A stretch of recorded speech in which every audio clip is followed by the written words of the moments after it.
Come on and bless the name of the Lord if you're happy to be in the building. Why you being funny? I recorded that.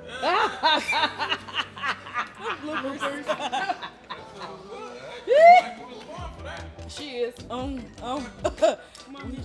We try. All right. Minister Fawcett. Hello, my name is Yasmin. I'm Christy. I'm Lisa. And we are ZorÉl Creations.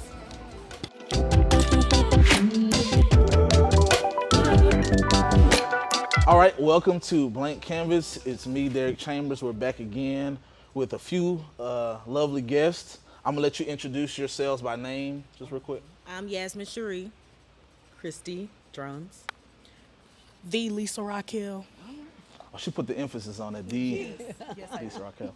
All right, so I brought these young ladies here because I know a little bit about them, and I want to learn more, and I want you guys to learn more. And basically, they are in the theater business, and I'm gonna start with the head, and I'm gonna get a little bit about where you're from, and kind of what inspired you to do what you do.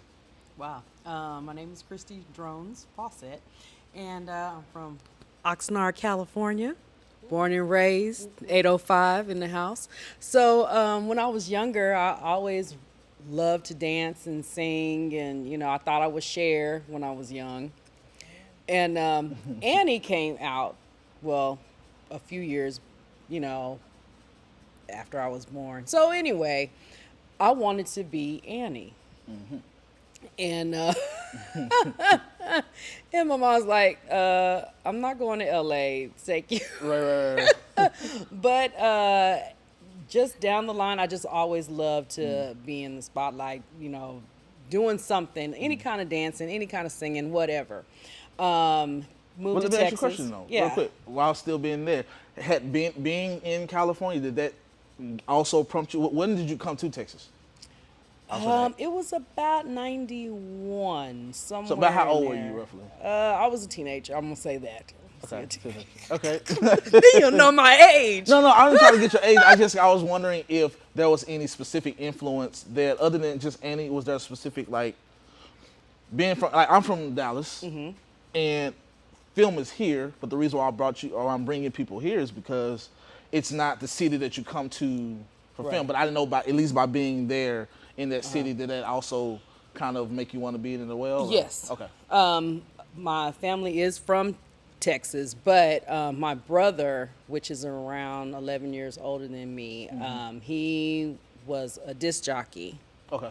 And he was always in Los Angeles. You always saw some kind of star, some kind of actor. Some of them actually lived in our city as well. So, Janet Jackson was always there, just all kind of people. So you always wanted to be in the light, but I was too young. They wouldn't let me hang, but I always knew the story. So you go to the mall and you would see somebody that's on TV all the time. So of course it makes you want to be, around it because you're around it, Right. But I don't think that was the only reason. It was just in me. And I come to find out my family is just, they're entertainers. A lot of them were singers that I didn't even know. So, then when I found out about a lot of them were singers and my dad was a musician, I think it was just in the blood. So, Okay. yeah. So I wanted to zoom past to California, 'cause like I said, I have, hopefully one day Dallas will be kind of like California. I don't know. I They think said it it's wouldn't happen up in and Atlanta, coming. but then Tyler Perry did it. So It's happening. Tyler Perry, I think he affected everybody in the area, like everybody from music videos to everything. Oh, yeah. By just kind of setting the stage for it. So it brought more actors and more videographers, more people, inspired more people by him going there, because it's not like that in New Orleans, which is where it came from, but now all of a sudden Atlanta is like, it's the new New York, so to speak, as entertainment. Like basically, Ty lifts all boats, so everything kind of magnified. I think it was because of his contribution in the early 2000s. Like when you really think about it, these musicians stuff didn't really come out to like the later 2000s. I mean, there were some people there, but not like it is now. He inspired so many people. Absolutely. that, you know, you don't have to be from LA or Right. New York. You can actually do something where you're from and take it to another area, you know. So and he always inspired people, even at the end of his shows. You can do it. You can do it. And we, you know, we're looking and it's like, we can do it. Yes, we can. That's a good point. That's a good So point. yeah. So you came to Texas at age to be the Yeah, somewhere in there. Yeah, teen. And then, so what was that like? Shock. You didn't want to. You one of the kids that didn't want to come, or I always wanted to come to Texas. Oh. My family's from here, so it was like I Gotcha. want to be here with my family, blah blah. But just being totally different, you're not. You talk different. Where are you from? You know, kind of thing. Yeah. So. very, very southern. Yeah, and so now people can't tell I'm from California because I've been here so long, you know. Yeah. But yeah, before it's like, why does she talk like that? But just being in Texas is just it's home though, and people are friendly and loving. So I really love it here. You know, I would like to have dual. I get not citizenship, but I would love to have a house home in Yeah, Cali and here if I could do it. But you know, since I can't, I just fly and see my people when I can. But you know, I love Texas. I do.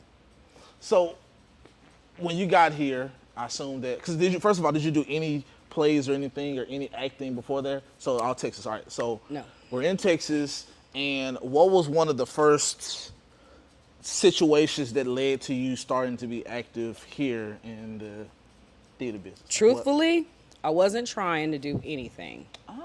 A friend of mine at the time said, my cousin is doing a play, and since you sing, and can you go help? Okay. Wasn't looking at it. I was raising my daughters. I don't, you know. So at the time, I was like, okay, I'll go help. And one play led to another play and another play and another play, and then a film, and then got a chance to get to know people, and that's where it started for me. For them, it was a little bit different, though. And I'm gonna get to them, but go ahead and jump in.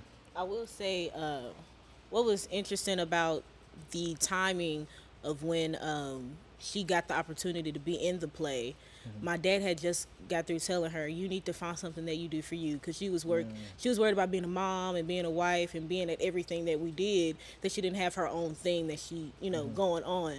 And then right after that came the opportunity. And I, you know, God is just, he's funny like that, because things come full circle. Absolutely. That's something she desired as a child, and she just forgot about or gave up on. And then all of a sudden, after my dad tells her, hey, find something for you, she gets the opportunity to go back to what she loved in the first place. Absolutely. Yeah, true story. Like, tell it. So she kind of told it, but kind of take us there real quick. Like Well- your mental state then, and then how you feel now about it. Yeah. A little bit. Once I started having children, my life changed because my focus was them. Work nights. So the time that I really wanted to spend with them, I didn't, but I did it I sacrificed a lot of my time because I had to make sure that, you know, pay the bills, do all that, got to do what I got to do. You're basically in survival mode. Yeah, survival mode constantly. And I was going through some things, just, you know, friendships weren't going the way I wanted them to go. And it was just like, I'm kind of getting into a depressed state in my life. So my husband, he was doing things like, you know, coaching football or coaching basketball and something he loved. But I was just working. So for him, it was like, you need to find something that is just for you. Don't worry about nobody else. Do it for you. And I needed that in my life. I needed to have something that just made me happy, you know, and they were old enough at the time for me not to worry about daycare and all that other kind of stuff anymore. So it was like, okay, well, come along with me. And that's kind of how they were a little bit involved in it even before, but it's like, well, I got rehearsal, come on. It gave me a chance to hang with them, and they got a chance to see what happened behind the scenes, and they were helping behind the scenes.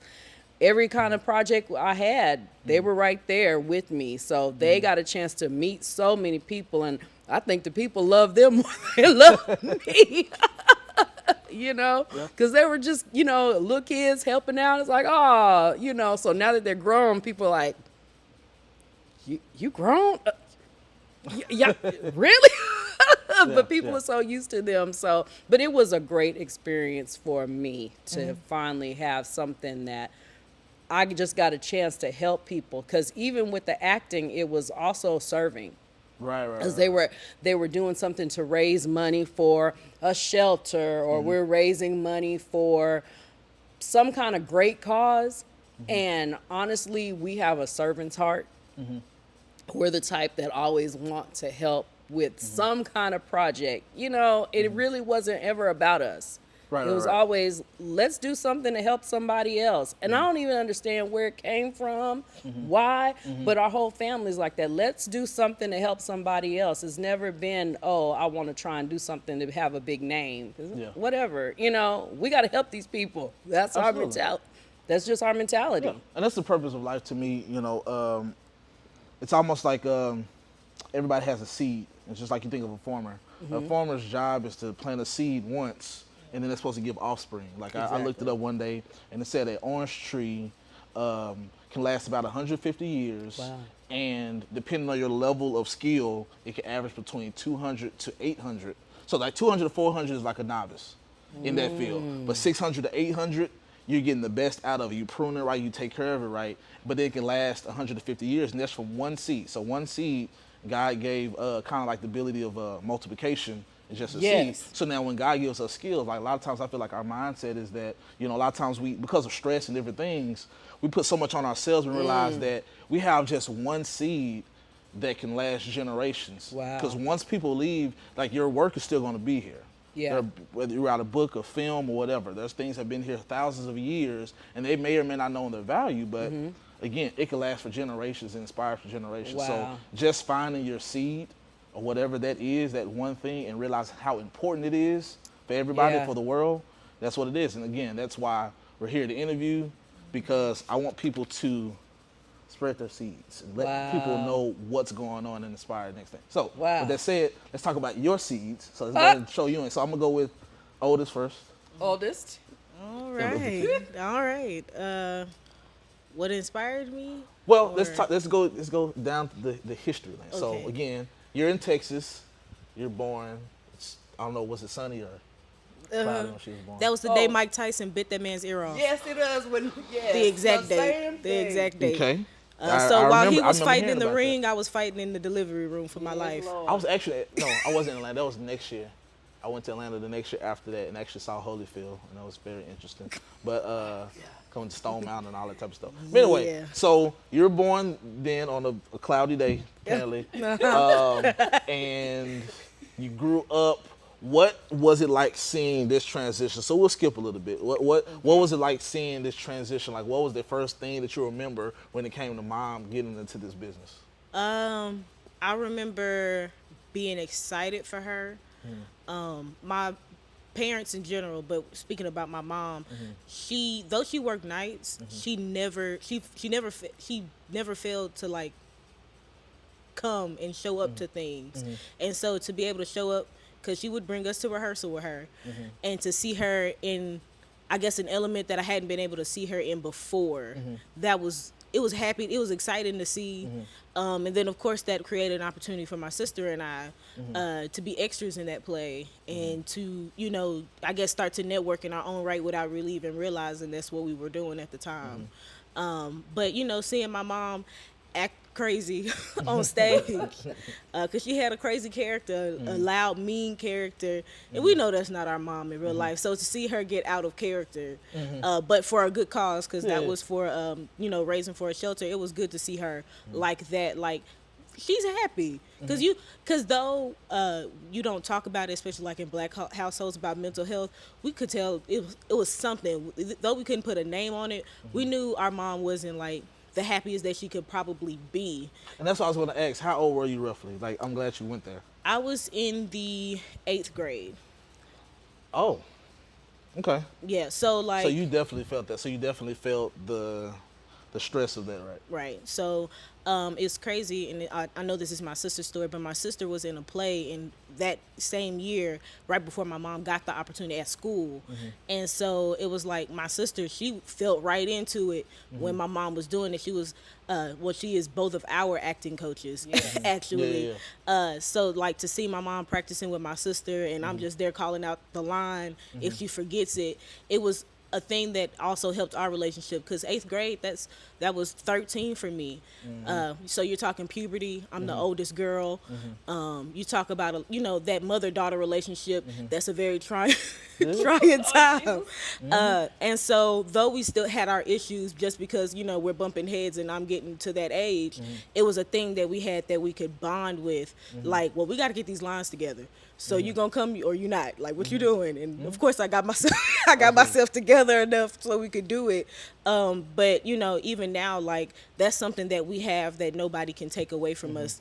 So even if our personal relationship might be suffering at the time, we have that to bring us back together, back to each other. And I'm gonna jump in there real quick. That's one thing that I learned as I had a family transition. Yeah. So now when I'm dealing with my daughters, I think about the fact that they're picking up all this energy, and even though I don't have the solution, because here's the thing: as parents, we weren't necessarily taught what to do. We were only observed. We only saw what our parents did.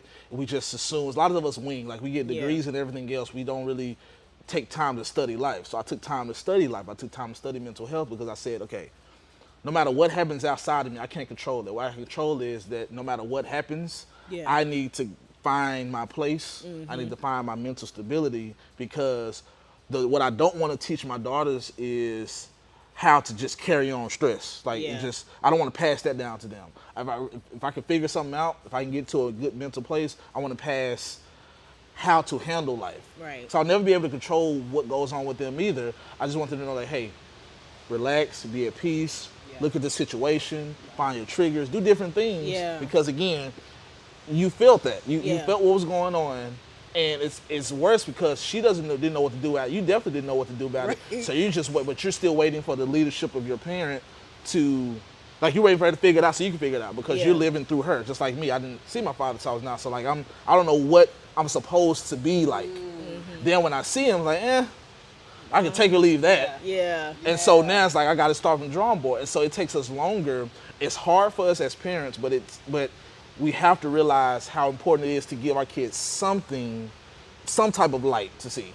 And I believe that by you doing that, by your husband breathing into you and then you going there, it breathed a second chance for them to be like, okay, at least I have something to play with. Like, I don't know what else, but at least I could try this with mom for a few years and then, now, without getting stuck in this, because it's possible to get stuck in the strain of doing this. And now y'all might have to find your own specific thing within it because, again, all you see, because when I talk to my daughters, they're either talking about being a teacher or photographer because that's what their parents do. Had we just been kind of just working or whatever, they would have said that. They would just been whatever, or they just would have just been their own person because like daddy doesn't know what to tell me, so I'm just gonna figure it out on my own. So just feeling like you have a purpose, I think that really helps. Give them some direction. Give them some direction, and I take full accountability as being the father. Say, hey, I don't have to be perfect. I'm not teaching them that, but I have to have some type of purpose and I have to let them know that life is not completely gloomy if you work on you. Things are going to happen, but as long as the light is in you, it's not as gloomy. Right. But I didn't come to preach. So let's switch over to... I guess it's my turn. So tell us just a little bit about, again, who you are and then that transition with mom going into the theater business and what that meant to you. Well, for me, I started acting when I was in elementary school. So the thing that I think inspired me was how I had great theater teachers. I had great music teachers. And when my mom started getting into it, I was like, yay, now I'm not the only one doing this anymore. Wow. I always liked being the outspoken kid. I wasn't really to myself as much. I was always writing. I was always doing something. So when they started getting more and more into it, it was like, okay, we can finally work with this. We can do this. We're gonna do this every day almost. So when she did her first play, she had her moments where she was like, okay, I'm nervous. I don't know what to do. But She I was feel nervous like today. She was nervous today. she was nervous walking in here, but Right. but the more you keep doing it and pursuing it, I think that's what really helped her. Was she had, and correct me if I'm wrong, she had a great foundation of people that's willing to help her, a great support system. And with us, we try to support each other in any way, form, fashion, whatever. So me, I knew I could help her learn her lines because she does a lot of the music for our plays that we do now. And I knew the thing for her is if she can remember her lines like she remembered this song, Yeah. then she can do it. She writes the music and I'm just like, okay, make it a song. Even if you don't say this line word for word, you should be able to put it in the song and be like, okay, and da-da-da-da. Yeah. And that's basically it. Like, it was just those moments of having fun and making those memories of when she's trying to learn her lines and when Yasmin's saying the line before, trying to help her remember what comes next. Those are the moments I treasure the most. Wow. So And that's interesting that you said that. As soon as you said that, found out that you started first, it goes back to what we were just talking about a little bit, because you never, as parents, you never really know, you don't know all the answers, but your kids have something, and you got to be able to just, sometimes you got to do something or connect because they won't have that direction. And she knows so much about the business. You know, the business part is. She went 6th grade theater, junior high, elementary, whatever, high school, and then college. So a lot of the stuff that she knows, I have no clue. I'm learning from her. The terms and everything. All the terms, all the, blocking. I don't know.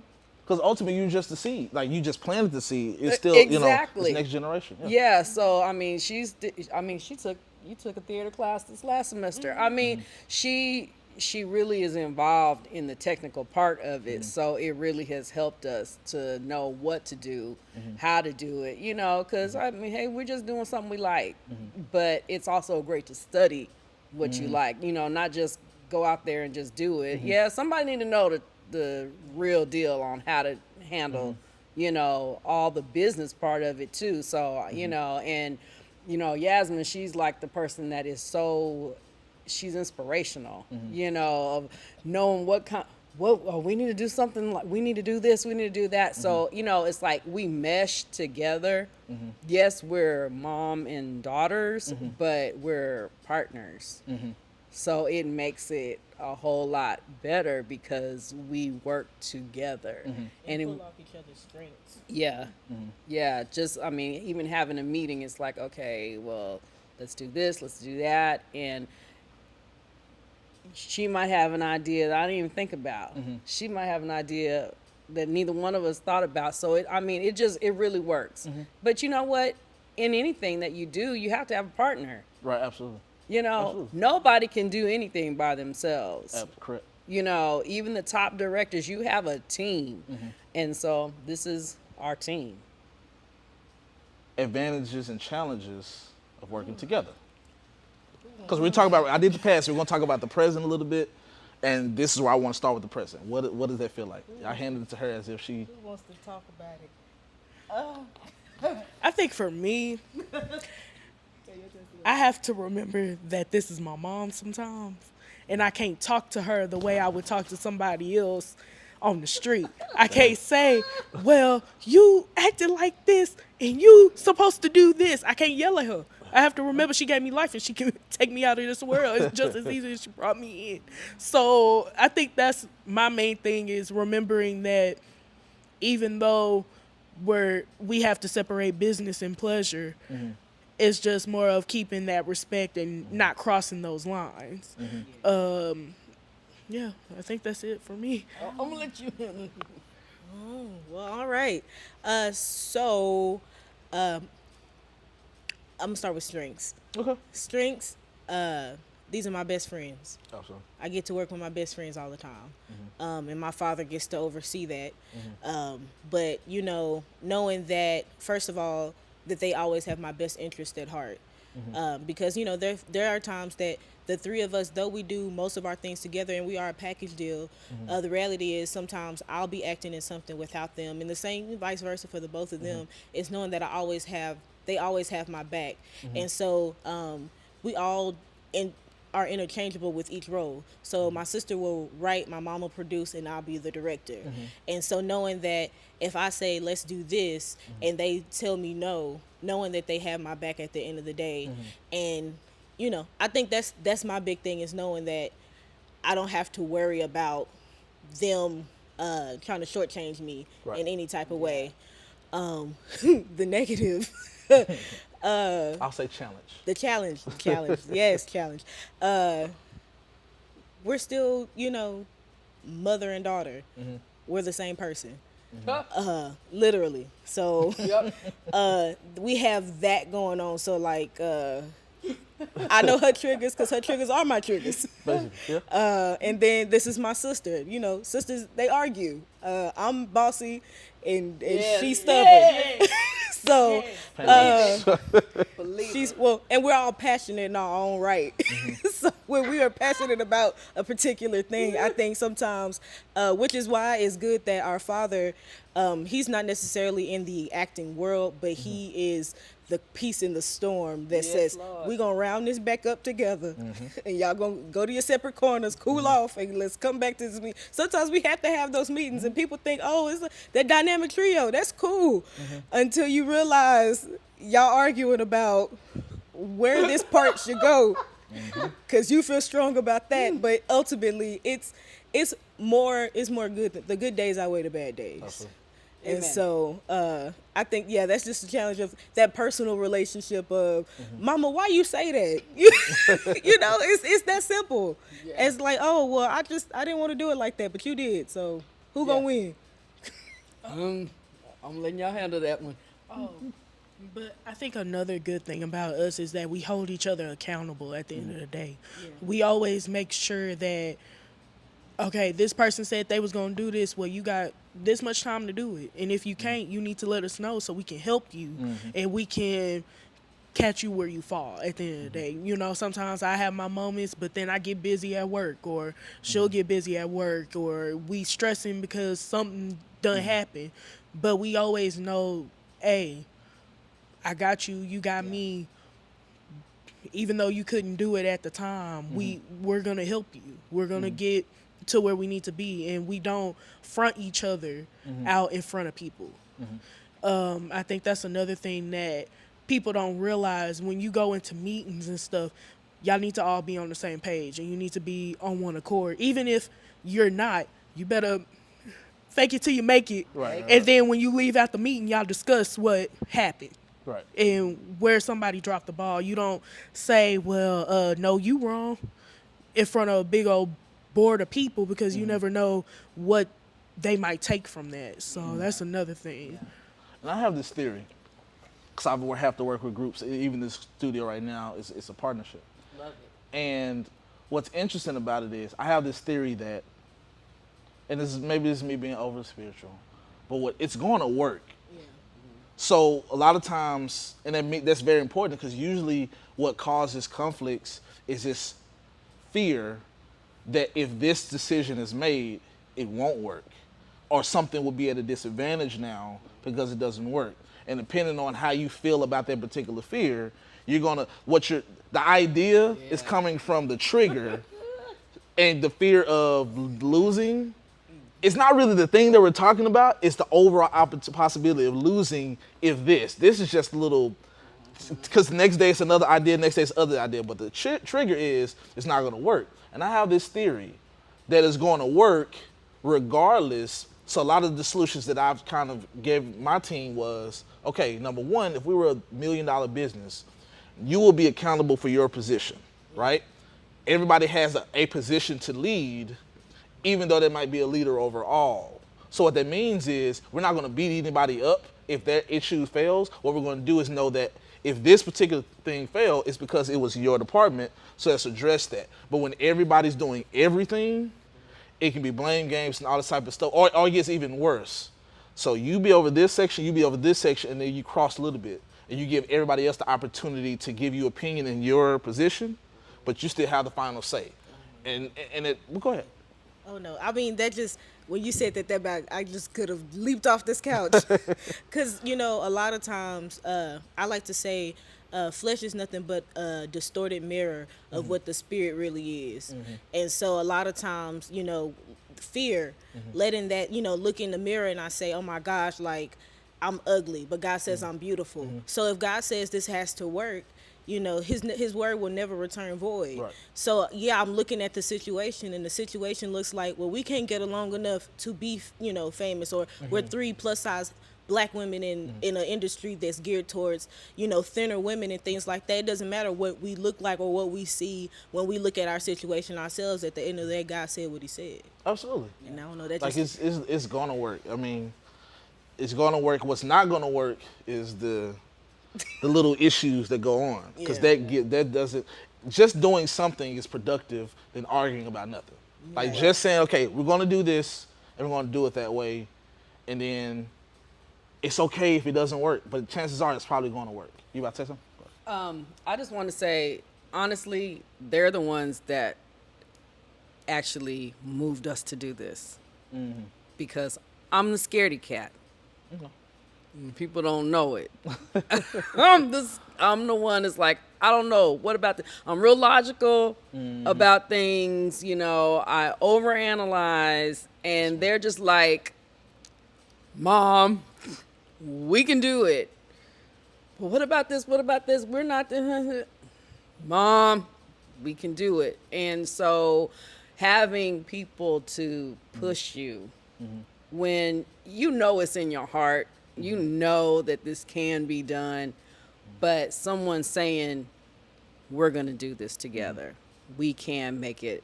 If it was up to me, I'd probably still be writing stuff down, figuring it out. Well, maybe in 2 years, or maybe in no.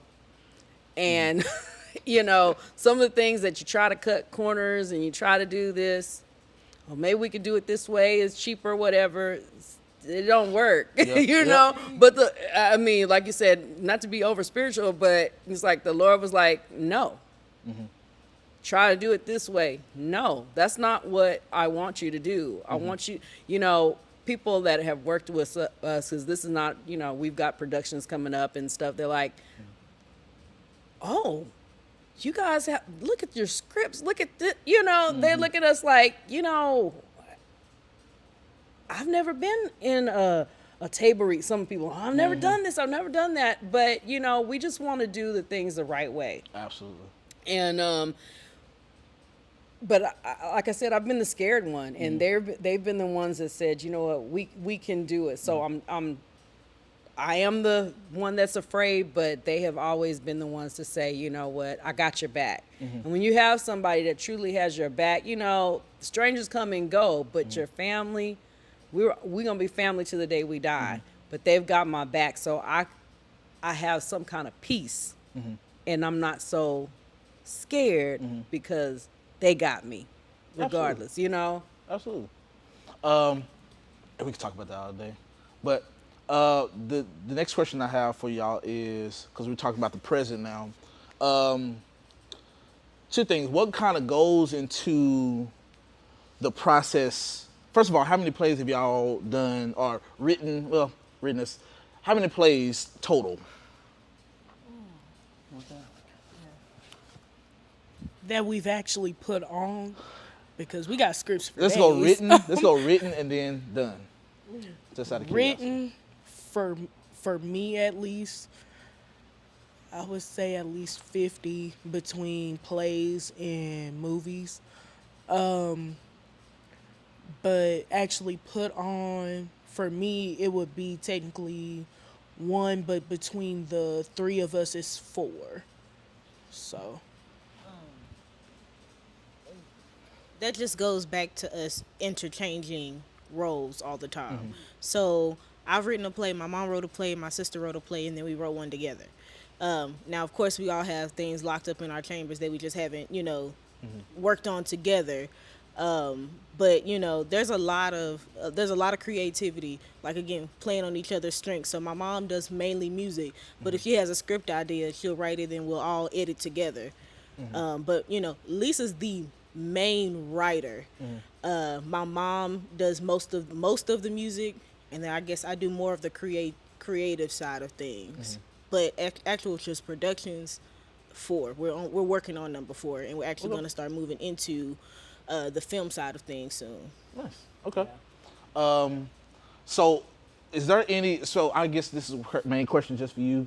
Is there like a main topic or audience when it comes to your writing? Do you have like a, yeah. no. I try not to be that person that's like, I'm going to only stick with this one genre because there's so many ways to reach people. I know a lot of people, they either secular or they're Christian. I try to mash them together sometimes. Or I'll do that one genre and then I'll do another genre. I try not to stay within the box. Right. Because at the end of the day, my words could help somebody that's on the street somewhere not even thinking about church. You never know. But I just try to stay out the box as much as possible. I try not to limit myself, because if I limit myself, you never know where you're limiting yourself in the world. So that's my main thing. Yeah. Okay. And also having that stereotype is something that we really try not to do. You only want this type of person doing this type of role. And of course we voluptuous up here, plus size, whatever you want to call it, but I hate to say it, but I've seen, and I think all of us have seen, great actresses that were plus size and a mediocre one that's thin, and you give the mediocre one the role when that plus size sister could have rocked it if you would have gave her the opportunity. And that's something that I really strive to tear down. And we're seeing it more, but that has really, it gets under my skin because what's the difference? It's Right, acting. right. You know what I'm saying? Absolutely. Especially in stage. We see a little bit more around here, but why does it have to be a certain look? Let's go with skills. And that's something I'm pushing for. Not necessarily a certain type of play, but let's not have a certain type of look all the time. So Absolutely. Honestly, I think a lot of what we have put on, because we grew up in church, is a lot of stuff that we've seen, or things that we've been through. Actually, the first play I did was about a mother-daughter relationship. And so, though it didn't necessarily reflect my mother and I's relationship, it was what could have happened in an alternate universe had we not had X, Y, and Z. And so I think that's why I say I think I'm more of the creative one, as in like what I think, because I'm always thinking about, well, what if? I'm the what if. So it's like, okay, well, what if life would have did this? Okay, this is how it would have played out. Write it down. Let's make it something. I love people's stories. People don't realize how God, like when you see the Bible, it's a mixture of stories, and they didn't know what was going on when they were in the middle of it. But when we read it, we get so much encouragement from it. And there's so many people I want people to get paid for their pain. Yeah. I want to find those stories that can have a documentary, because once you read it, it's like this actually happened to a person and they didn't know how they were going to make it. Just like Pursuit of Happiness is one of my favorite movies because even though there were some things that didn't actually happen, you know how Hollywood is, but there were some things that happened, and it's like, and it was about a male and the dynamics between the male and the boy and how it affected certain things, but because it happened, it's like, I know he got paid from that experience. Yeah. And I want people to, if I'm in control of it, that's why I listen to people. If I'm in control, I want people to profit from some of the things that they dealt with by me being the person who sees it more than just something that happened, but something that people need to hear about it. And sometimes their seed is their pain. Yeah. Just like I said, sometimes people see it as their task. What are the next 10 years, what would you like the next 10 years to be for you individually and as a team? If that makes any sense. Oh. It don't have to be super deep, just, what legacy do you want to leave, in other words? Overall, this is something I tell my mom and my sister all the time.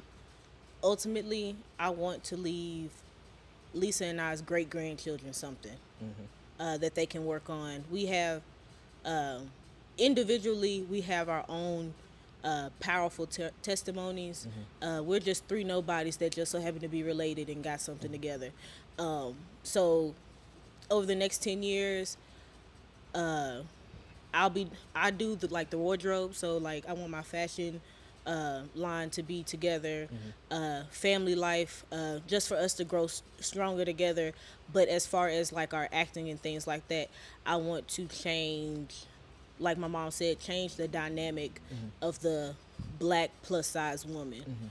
And then also being people, I want us to be the people that people look at and say, you know what, we can do it too. Just like I looked at Raven Simone growing up and felt like, okay, she's the reason that I can. I want people to say, because of Yasmin, Christy, and Lisa, I can too. Absolutely. Wow. Honestly, I just want to build a legacy for my children. Because I tell them eventually I'm not going to be doing this anymore. And that's just the truth. But I might not be in front of the camera after a while, but being behind the scenes, pushing for that little girl that may not have had the opportunity. I wanted to. Actually, she had opportunity to go to Disney when she was young, but things didn't happen the way we wanted it to happen. But maybe we have the opportunity to give to someone else that around here in Texas can't afford to go to Orlando or afford to go to LA, and they just want to have an opportunity to, get their foot in the door. We want to give that opportunity. So, that I think that's about it. Oh, look. I said all the good stuff. Well, for me, I would say that I want the legacy for us to be mostly that we told your story. It might not come the way that you would think it would happen, but we told your story. That your pain does matter. A lot of the times when I write, I always keep in mind, like, this happened to me, but what about if this happened to somebody else? Absolutely. Most of the time I'll be driving, and that's when I get most of my thoughts. That's when I really think about stuff, is when I'm driving. And I'll just be like, man, I done been through this, and this, but what about this other person? And I'll hear like stories from my friends, and I'll just be like, okay, that just inspired me to write this. Or, this ex or this ex-friend or whatever inspired me to do this.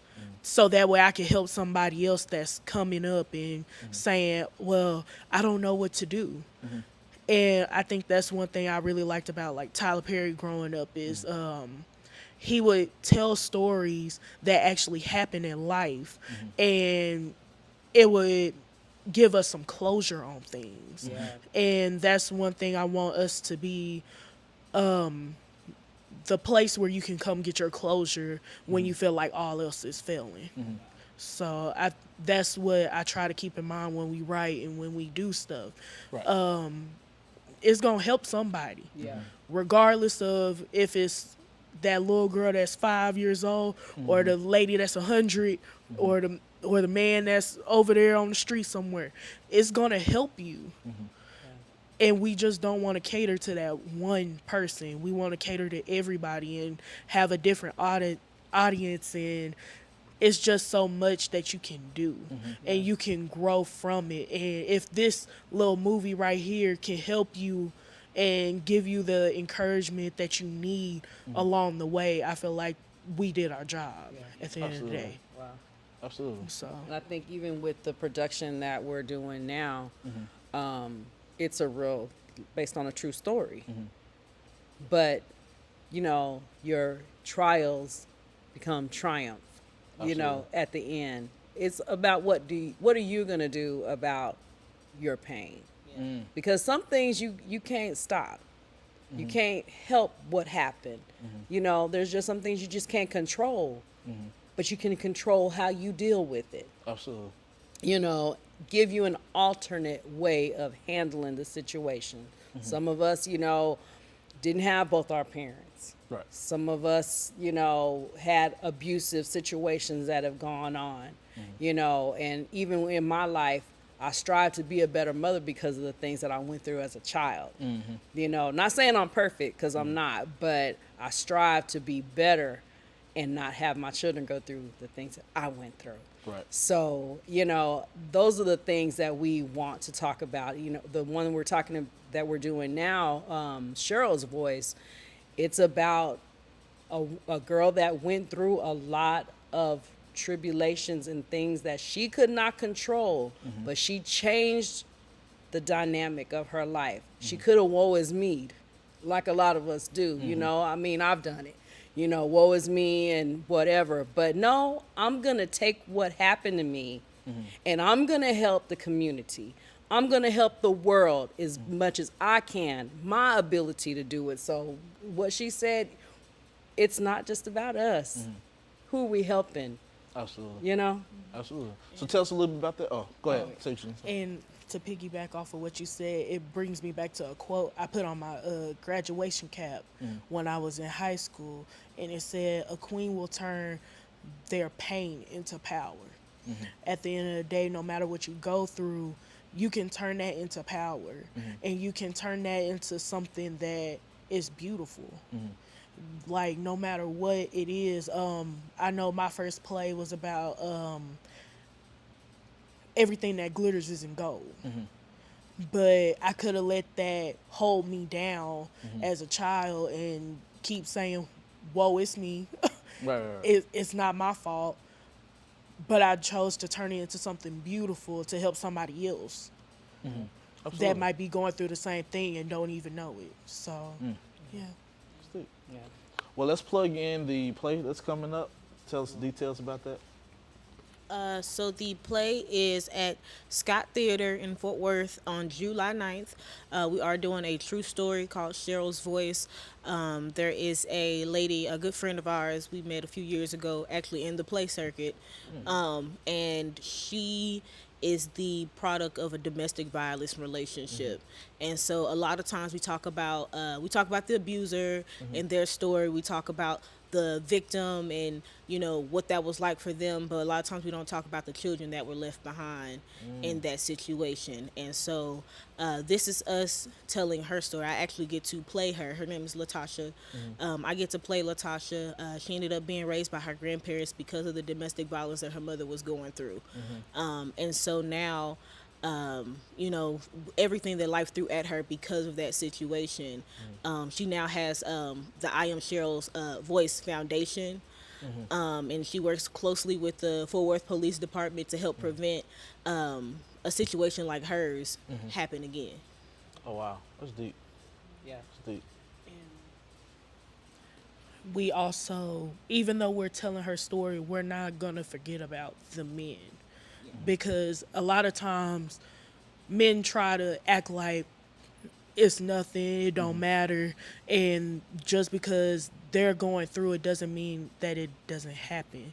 At the end of the day, men go through it just as much as women, but men aren't just vocal about it. So we're going to try and show that too. I know there's a lot of men that say, she hit me, and nobody believes them because it's like, how you let this delicate flower hit you? But it happens, and you know, you don't know what that man went through to make him believe like this is okay. Same thing with women. You don't know what that woman went through in her past life before she got into that relationship to make her believe it's okay. And some people just think, oh, I want love and I'm gonna take it in any form and fashion. And we're trying to tell them like, no, this is not okay, and get out while you can, because when you start having children and you start having grandchildren and stuff, it's like you said earlier, the seed is planted. And no matter what, it's gonna keep growing and growing until somebody stops the cycle. So Absolutely. Well, that's what I have. I really appreciate y'all for coming out. You had a statement? You sure? You just passed me the mic. Amen. Well, that's what I have. I appreciate y'all for coming back. Y'all will be back in some form or fashion, either together again or separately, to talk more specific about stuff. But I appreciate y'all for coming out. Thank you so much. I really hope to find even more people like this, where these families, they write together, they stick together, because it's an amazing thing. And I hope that y'all can inspire those people. I hope that people, when they leave the play, they feel like they're 10 feet high in the sky, and they're ready to go do whatever or change whatever or consider whatever in their lives to get, I hope they ask themselves questions or whatnot. So I look forward to being there myself. I gotta make sure I gotta buy a ticket. Buy the tickets, people. Stop being procrastinator like me. Just go ahead and get the ticket. Don't ask for no discount. Just go get the ticket. All right. So yeah, July 9th. I look forward, and I thank y'all for being here. We appreciate you and letting we us come. love this studio. Thank It you. is awesome. Appreciate I it. love it. Deluxe Photography. Go DC book Lux your. is fine. Oh, DC Lux. My bad. DC Lux. Go ahead and book your appointment. Okay, he's a Yes. dope photographer. Yes. He's our photographer. yes, Appreciate it.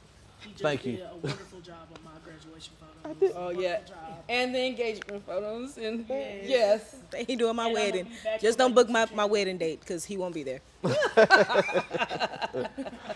Oh man, appreciate y'all again. Thank Yeah. y'all for coming out.